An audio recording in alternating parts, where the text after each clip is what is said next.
Hi everyone, welcome to Gaining Ground here today. My name is Janessa Brockschman, and I'm a student here doing my Urban Food Systems certificate at Kansas State. So about the series a little bit, it's organized by the Urban Food Systems graduate student cohort, and the purpose of it is to provide agriculture educators with tools and skills to better support urban food system enterprises. So the topics with this webinar will focus on topics or skills that support the UFS enterprises and programs. And this is funded by North Central SARE and PDP under project titled Capacity Building in Urban Food Systems in the North Central Region.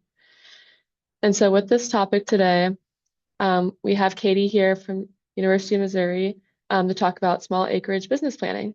So I will pass that off to her.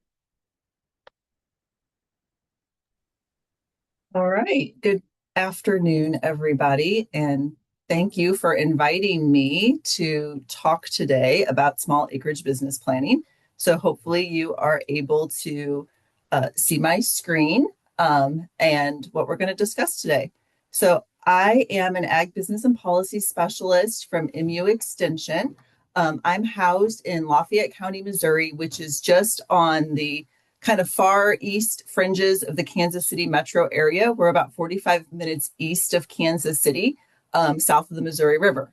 So we kind of see a lot of people driving and commuting to the Kansas City metro area where I'm at. And so urban food systems is definitely becoming more and more of an interest area for not only my county, but the counties that are also adjacent to that greater Kansas City metropolitan area. So again, thank you. And just kind of wanted to get started with a question for everybody as far as to get you thinking, which is what defines a small farm? So I've presented on kind of like this small acreage business planning for several years now. And when I ask this question to a group of people, it's always interesting to see what the answers are. Because really, what it boils down to is that it really depends on what you're doing as to what the definition means. So, like I like to say, a small livestock operation would be large for a specialty crop grower. So if I have 40 acres and I'm raising cattle, it's not very much ground. If I have 40 acres and I'm growing specialty crops and fruits and vegetables, that's all the ground I could probably ever want to have for that type of enterprise. So, land size comes into play. Also, sometimes it's the income produced. I'll have people tell me, oh, well, if you only make X amount of dollars. So some interesting data points: about 23,500 farms in Missouri report less than $10,000 in receipts. So that's a quarter of all Missouri farms are small based off of income. So again, talked about acreage earlier. 30% of Missouri farms are less than 50 acres. So, over a quarter of Missouri farms are considered small based off of acreage. So really, depending on what you're doing and what you're raising and growing is going to determine what makes a small farm small. So all of the information that I'm sharing today is based off of our small acreage business planning guide. So this guide was written a few years ago, and if you have questions, please reference this guide because all the answers can be found in it. I like to start with the quote, "Plans are nothing and planning is everything," when I give this presentation. Because how many people can you think of that you ask them what they're going to do and they say, oh, I plan to do this or I plan to do that. And it seems like they never really get anything accomplished because it takes some planning to get your plans from that kind of abstract concept and turn it into reality. So that's the really goal of today, is get you planning, putting some things down on paper, making some intentional decisions, and doing some research to really think about what are my goals and how can I take this dream and turn it into a reality. So that's the first thing we're going to talk about. And that is just, what is your goal? So what do you really want to do with your small farm business? And then that really turns into the why do you want to start your business? And different people have different answers to this question, kind of depending on lifestyle choices, where they're at in a generation, so to speak, and where they're at on their farms themselves. So we're going to kind of just run through a few different reasons that I've heard in the past for why people want to, start a small farm business.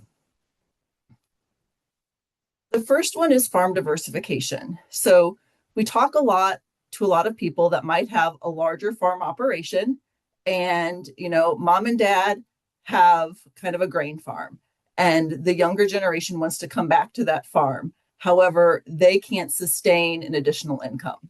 So there they might want to think of, how do we add a small acreage enterprise that's not going to take a ton of space to an existing operation to help us bring additional revenue back to the farm that allows us to live on the farm ourselves. So that's one way. A second way is supplemental income. Some people are like, I have a W-2 job, I have my 9-to-5 job. I know that my farm can't support me full time, but it would be nice just to kind of have a secondary income source that allows me to make a little bit of additional money, maybe offset some of the cost of the things that I want to do. So that might be their goal. Another thing I hear a lot is this idea of, I just really want to feel connected and that I'm giving back to this land, this kind of sense of good land stewardship. Either I inherited some property and I want to see it taken care of, and I want to do this in order to help offset the cost of being a good steward of the land. Self-sufficiency. We really saw this bubble up during COVID a few years back. People that want to be able to provide their own food. I think that was a really eye-opening moment for a lot of people walking into the grocery stores and seeing empty shelves.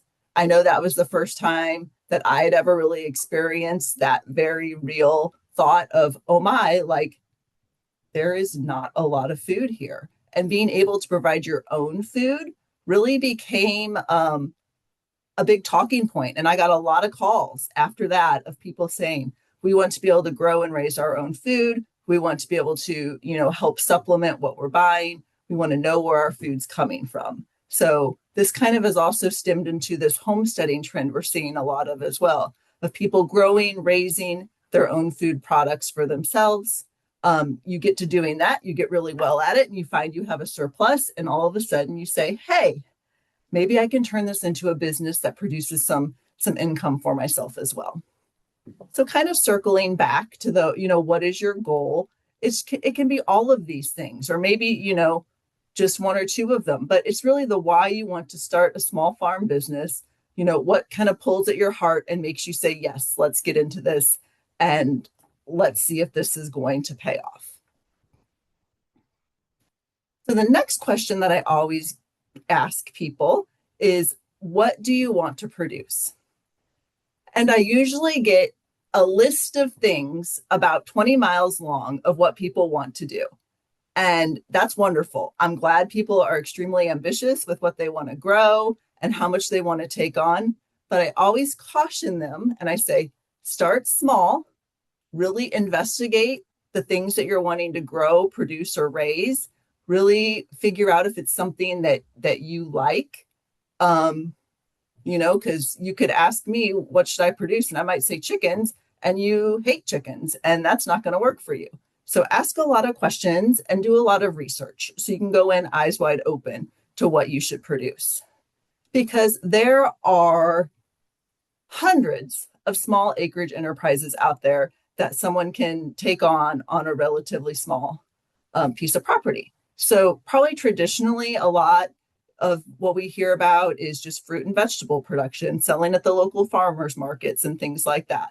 And that tends to be the path that most people go down.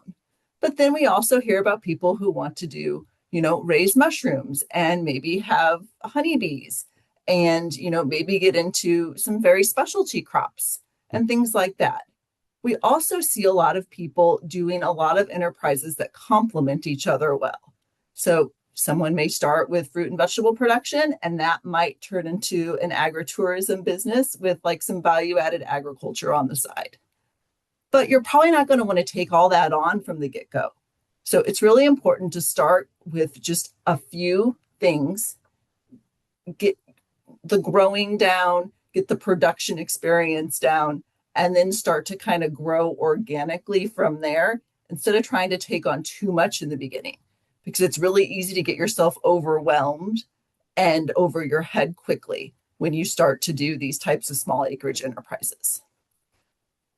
So luckily, we have a tool that can help you kind of figure out what is best for you and the ways that you can maybe grow that make the most sense for your small acreage and what you want to do from a business standpoint. So that tool is called Intel for Ag. So this is, I jokingly call this like the encyclopedia set for agriculture.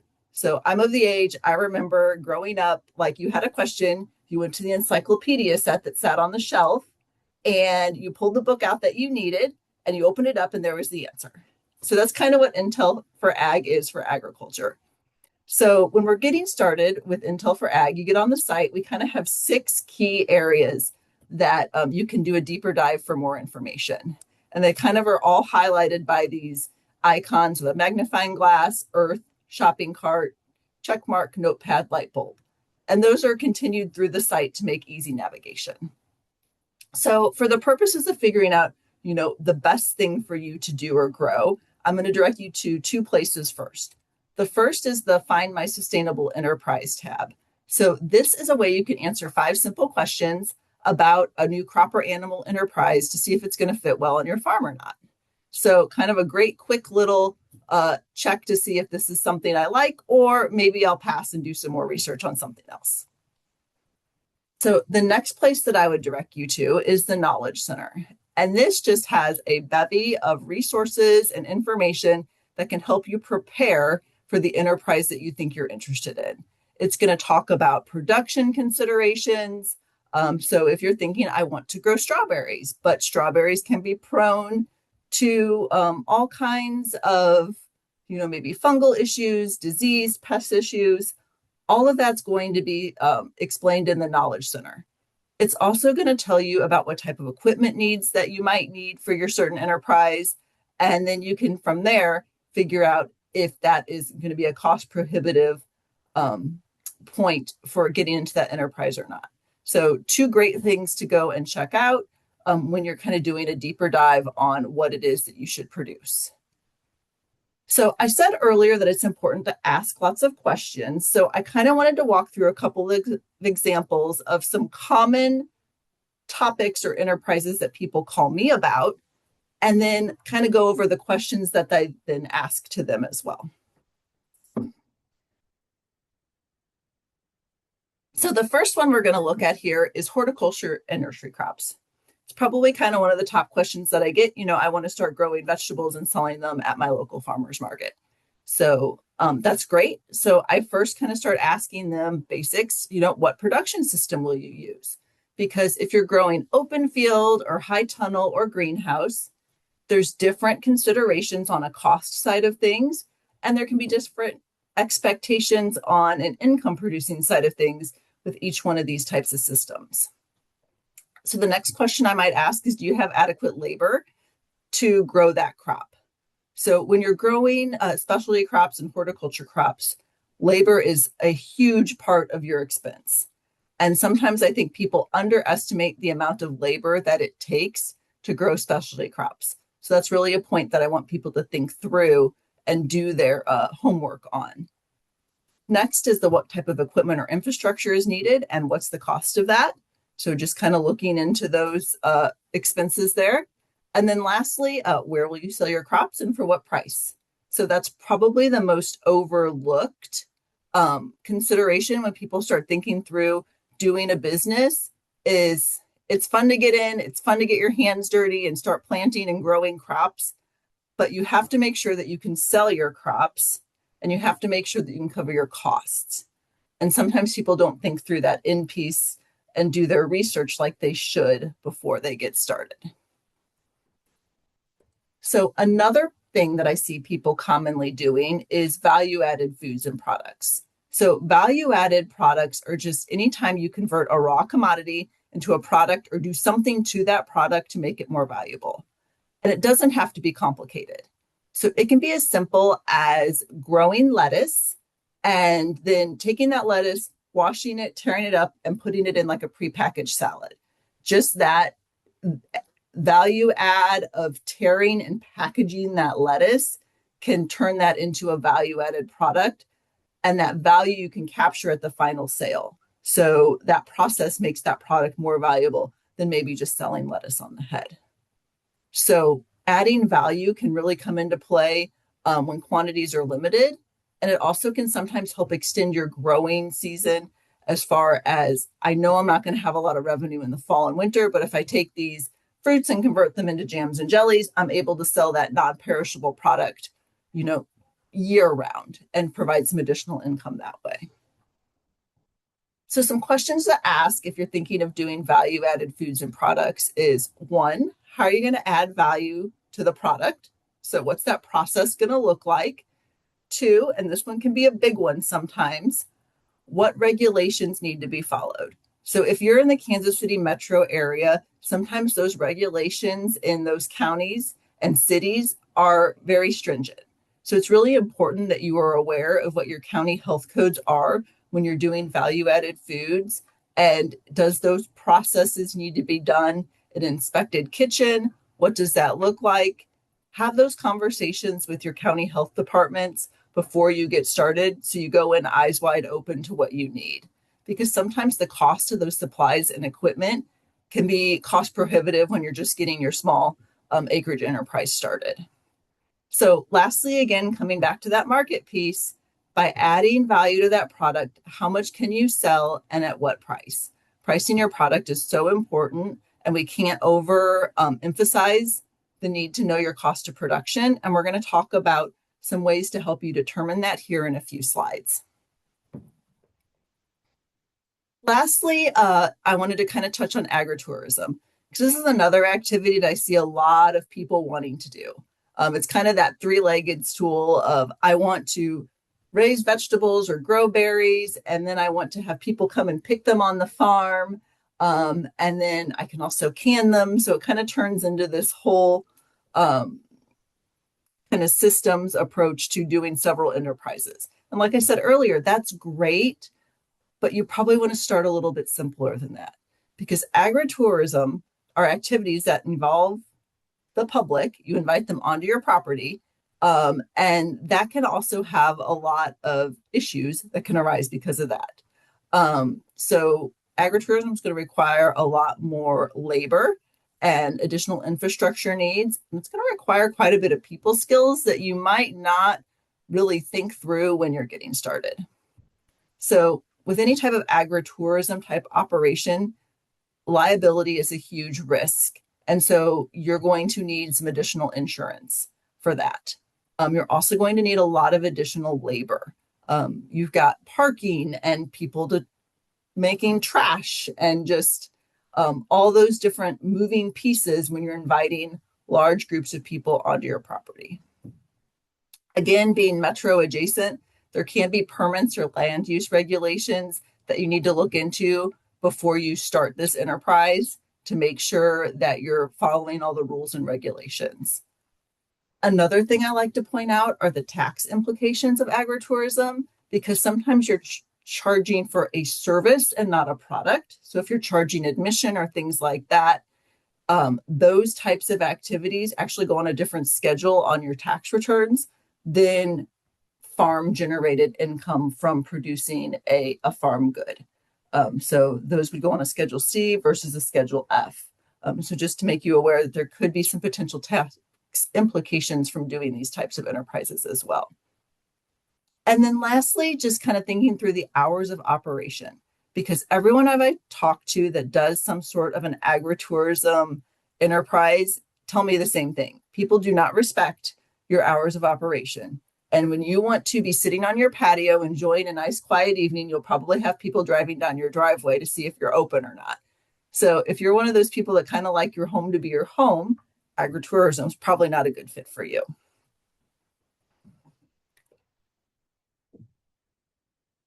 So with the last little bit of time we have here, we're going to dive into the actual like kind of business planning piece of looking at your small acreage enterprise.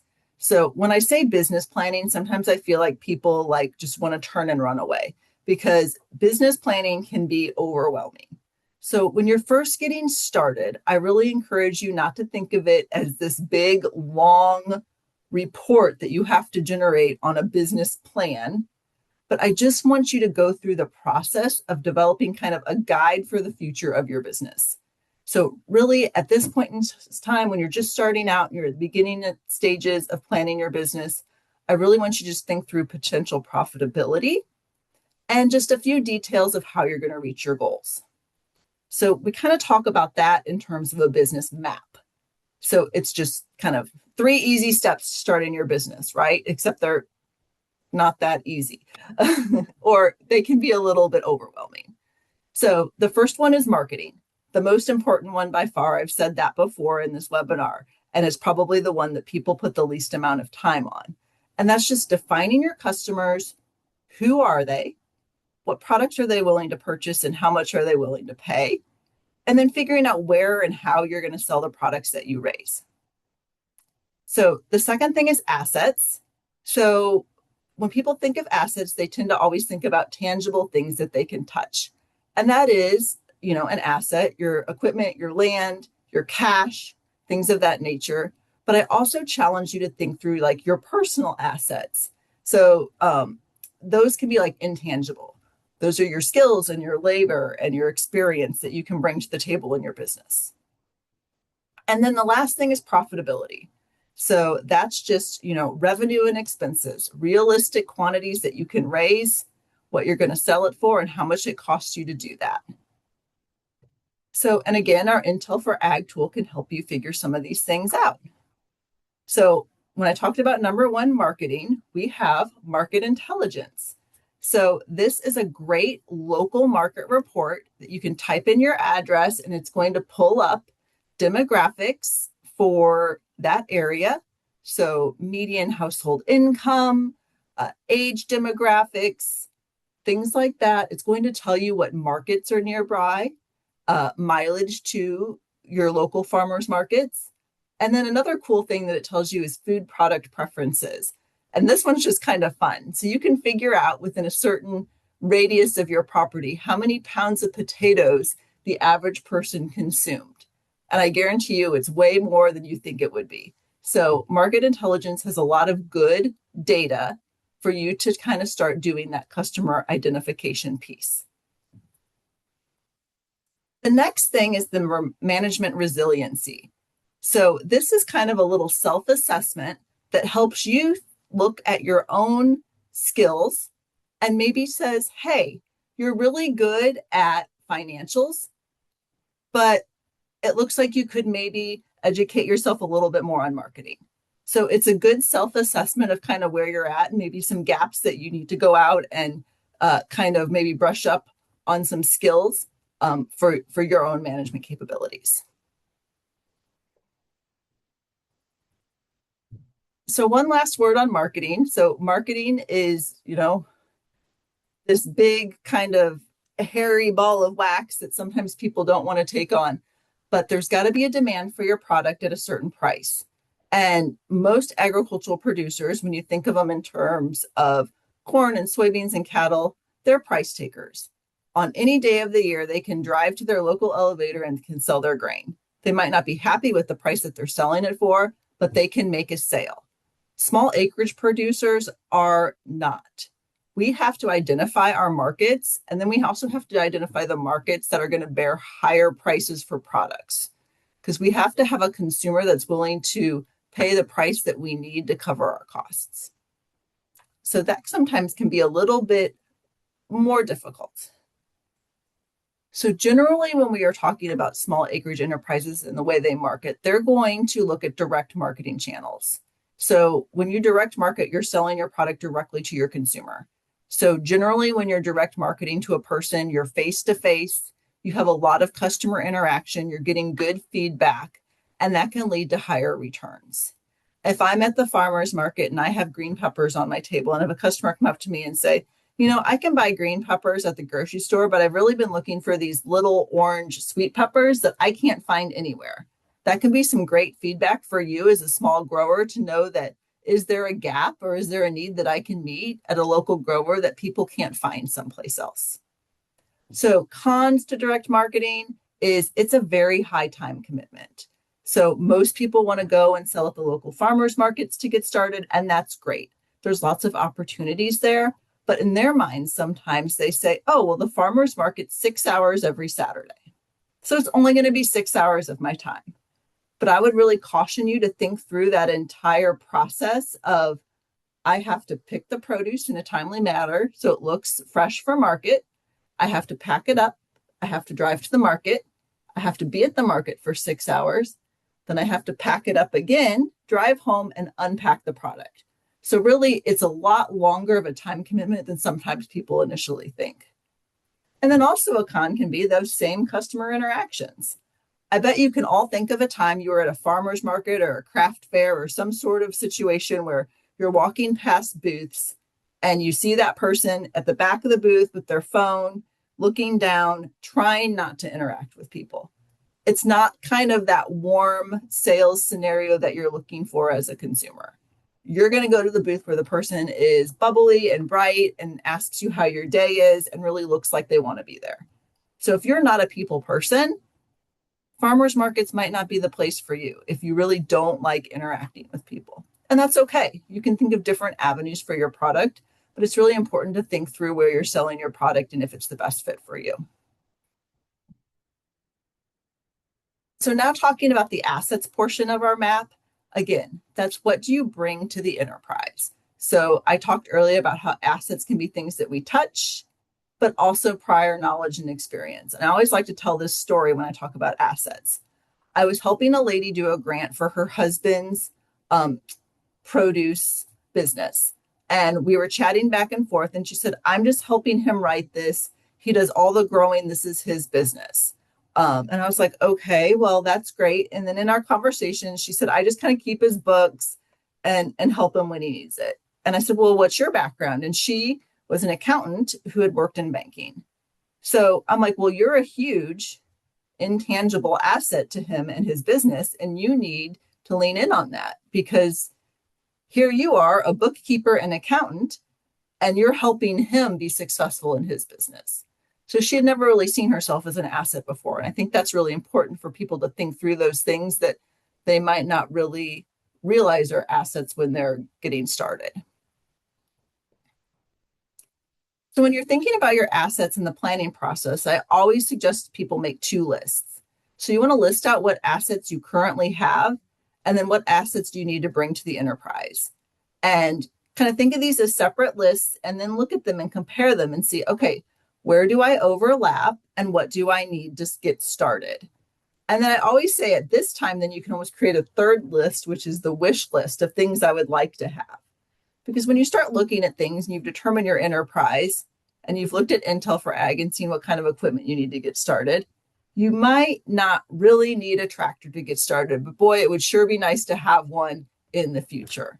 So maybe that one goes on the wish list because at this point in time, you don't have the cash on hand to purchase that piece of equipment and you can probably get by without it. But boy, it'd be sure nice to be able to have that in the next 3 to 5 years. So kind of doing that asset planning can help your business as well too and set some goals. So lastly is the profitability, the P on the map. So profitability, just revenue minus costs. So of course, when you're looking at your revenue, you're going to kind of think through how much product do I think I can raise and sell and at what price. So determining market demand will help you kind of figure that out. You're going to make some assumptions here, but I always tell people to be conservative when they're projecting their revenue. So people like to be optimistic and they like to project high, but I'm more of a conservative. So I always say, oh, maybe let's pull that number back down a few notches. And then on the expense side of things, you want to list the cost for each input you're going to need for your production process. And then you can look at budgets to help you think through those expenses step by step. Budgets can do a really good job of kind of line iteming out the expenses. And sometimes when you look at a budget, you might not have realized that that expense was going to be needed. So it's a good way to kind of make sure you're covering all the bases, so to speak, with your expenses. So we do have a lot of budgets to help you with specialty crop and small acreage enterprise. So these budgets are great reference points and guides for you, but we always recommend you do your own research. So we have specialty crop budgets on fruits and berries, vegetables, tree nuts, controlled environment ag, which would be high tunnel production or greenhouse production, specialty livestock. So we do have a bee budget, and then we do have some cut flower budgets as well too. So all those budgets can be found at mizzou.us/ag budgets, and that link is on your page as well. So not spending too much time diving down into a budget, because that's a whole nother hour webinar. I just wanted to kind of give you a high level view of what our budgets look like, so you can see why I said budgets can help you with planning your expenses. So all of our budgets are available as customizable Excel spreadsheets, and that's where they really get useful to you as a grower. So all budgets list income at the top. Anything that's a gray shaded cell is where you can enter your own data. So here we have a high tunnel enterprise budget. We've made some assumptions, and our budgets do tell you what those assumptions are. So that's where our numbers came from. But here in this budget, we're growing tomatoes. We've priced that out per pound as a unit. And then we've grown 2,926 pounds. And we priced that at $2.81 a pound. So dollars per 2,000 square feet in a high tunnel would be $8,222.06. So when we dial that down for a dollar per square foot, $4.11. So that's kind of how we do that math there. And then that same continues down on our operating cost or our expense side of things. So I'm not going to go through this line by line, but just some things I wanted to point out. So obviously we've got the fertilizer expenses, we've got fungicide expenses.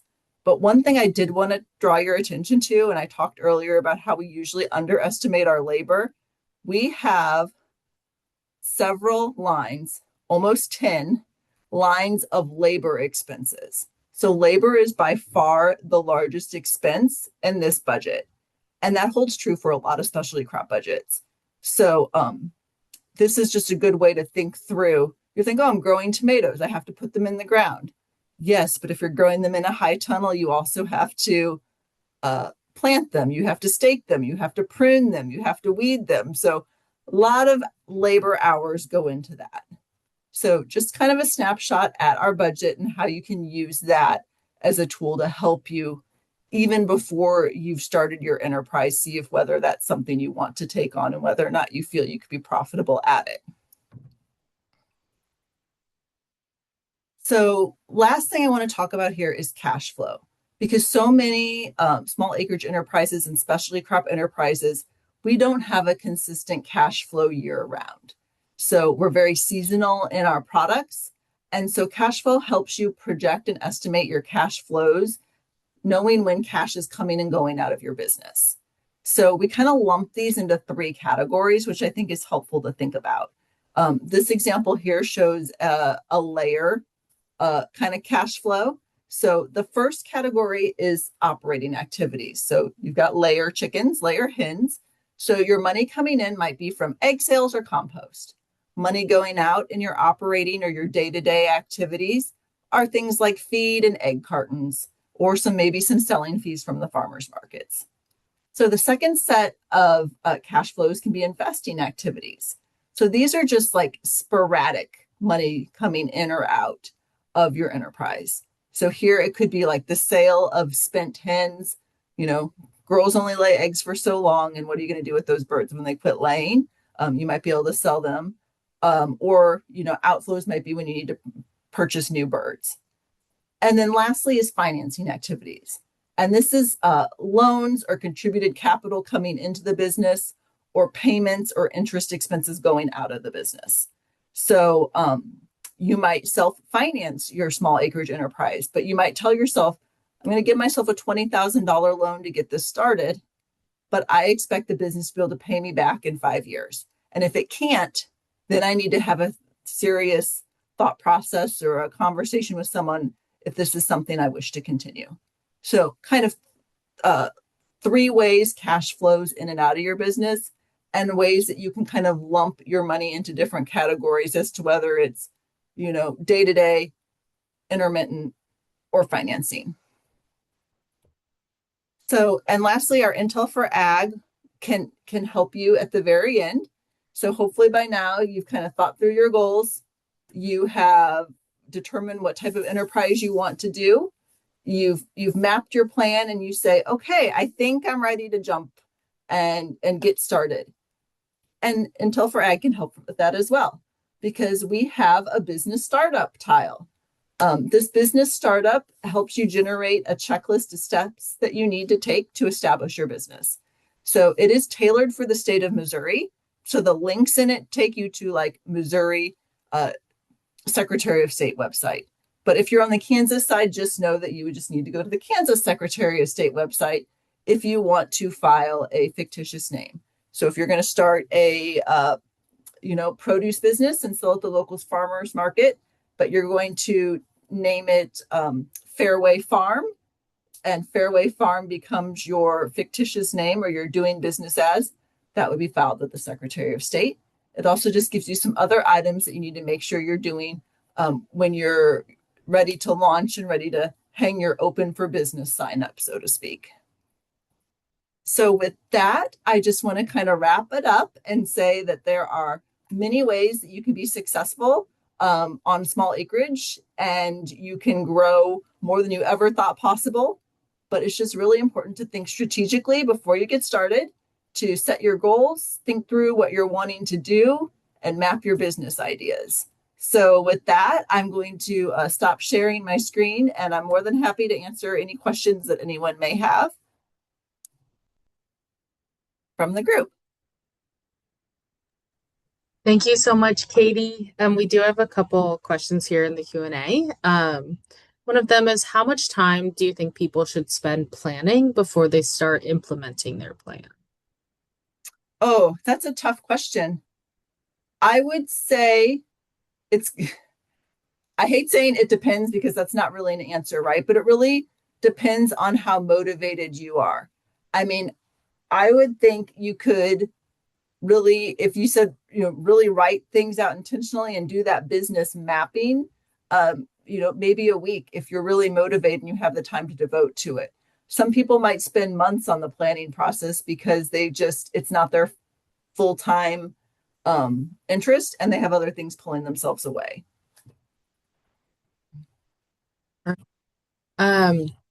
Another one we have here, which you kind of touched on with the cash flow, but how often should people revisit their business planning? So unfortunately, I hate to say this, but a business plan is never done. So it's always growing and changing as businesses grow, change, and adapt. And so I feel like when you're getting started, that having that good map in place and thinking through intentionally kind of where you're going to sell, knowing your cost of production is extremely important. And a lot of people don't really sit down and take the time to figure that out. And then also kind of knowing where their expenses are. Those things are key to success. Now, as you're getting established and once you've kind of started your business, then you might look into a more detailed business plan if you need to actually go out and apply for a loan or a line of credit that can help you grow strategically. Some grants require a completed business plan to apply for a grant. So, but that process will never be done, because you should be constantly reevaluating your markets, reevaluating your customers, and figuring your cost of production and expenses as your business adapts and changes over time. Great, thank you. And then another one I see in here is there a specific type of small acreage enterprise that you are seeing that's experiencing a renaissance? Are they typically dipping into value-added products or agritourism? So right now, a really hot topic one, I see like I'm getting tons of calls for cut flowers. Cut flowers and stemmed flowers are really big right now. Probably about 2 or 3 years ago, there was a huge elderberry kind of craze going, and everybody wanted to plant elderberries. Uh, Maybe a year or two before elderberries, everyone was interested in hemp. So there do tend to be these kind of excitement over certain industries that I do see. Um, as far as value added products and agritourism, I really feel like those, since we are so metro adjacent, we have a huge, dense population. I'm on the fringe on the Missouri side. I'm sure a lot of you may be on the fringe on the Kansas side. We are very drivable for those people. So it's kind of a good fit. Whereas sometimes I talk to people who might be more rural, and people are probably not going to drive 2 hours, but they'll definitely drive 45 minutes. So I do see a lot of people leaning into the agritourism side of things too.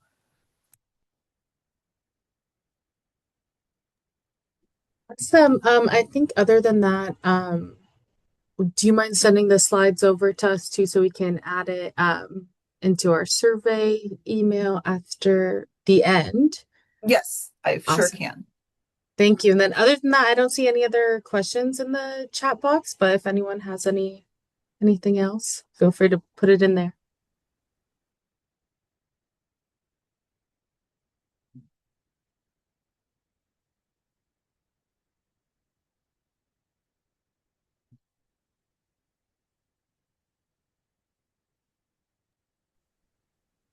It sounds like that's everyone's questions.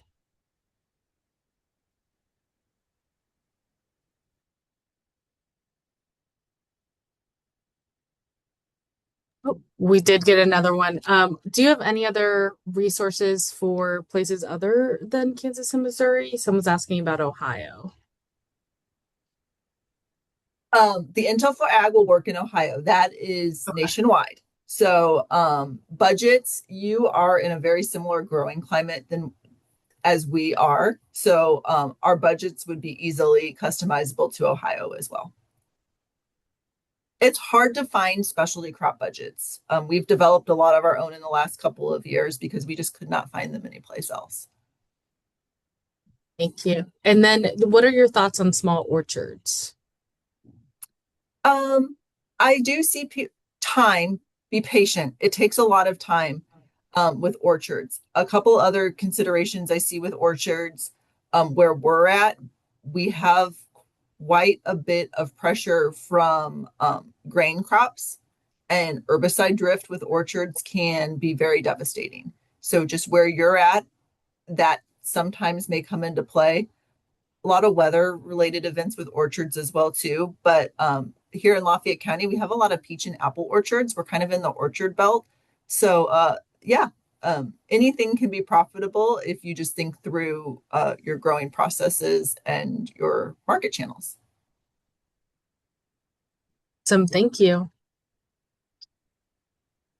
Um, it looks like someone has their hand raised. Stephanie, I'll let you ask a question. Hi. Had a question in regards to your there came up an error with your intel.org when it talked about spreadsheets. There was an error and I was just wondering who would I contact if I wanted a certain spreadsheet? Oh, you can contact me and I can get that to you. Okay, perfect. Thank you.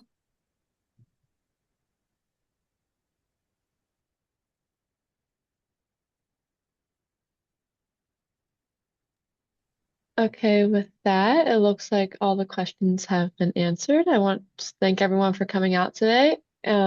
We have the link to the survey if you want to fill that out now, or we'll have an email later with the link to the survey and to Katie's presentation.